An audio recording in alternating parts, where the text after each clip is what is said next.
Brazil plays their first match in the World Cup today, and next year they're hosting the Women's World Cup, but before any of that happens, I want to tell you where their chant culture actually comes from because most people have no idea. Brazilian football is inseparable from samba, and if you know anything about samba, you know that it didn't come from a studio or a federation. It came from Afro-Brazilian communities in Rio de Janeiro in the late 1800s. Communities that were heavily policed, criminalized, and told their music was a symbol of disorder. The Brazilian government even spent years trying to suppress it, but then the national football team started winning World Cups. In 1964, Brazil's military dictatorship took power.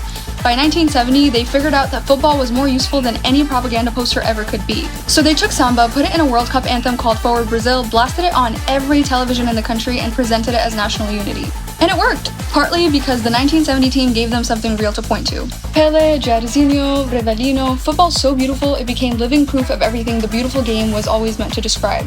What they couldn't touch though was what was already happening in the stands. Brazil's organized fan culture goes back to 1942, starting with a group called Charanga Rubro-Negra, born from the working class neighborhoods of Rio where samba lived. Now, they didn't just chant, they brought live brass bands into the stadiums at a time when samba gatherings were still being broken up by police in the streets outside. The stadium became the one place the music could exist without interference, and this chant culture belongs to both teams. The men have won the World Cup 5 times, more than any other nation in the world. The women have won it 5 times too, matching that standard entirely on their own. They play in the same stadiums backed by the same samba-rooted culture, built by the same working class communities who were told their sound had no place anywhere. And then there's Marta, who holds a World Cup goal record of 17 goals, more than any player in history, man or woman, redefining what playing at the highest level looks like. Next year, Brazil hosts the Women's World Cup, which means in 2027, the country that built football's most joyful chant culture out of music that was criminalized, inside a dictatorship that weaponized the sport, gets to host the entire world for the women's game. The best chants don't come from the top down, and they never have. Brazil is proof that even when power tries to claim a sound, the sound survives the people who made it.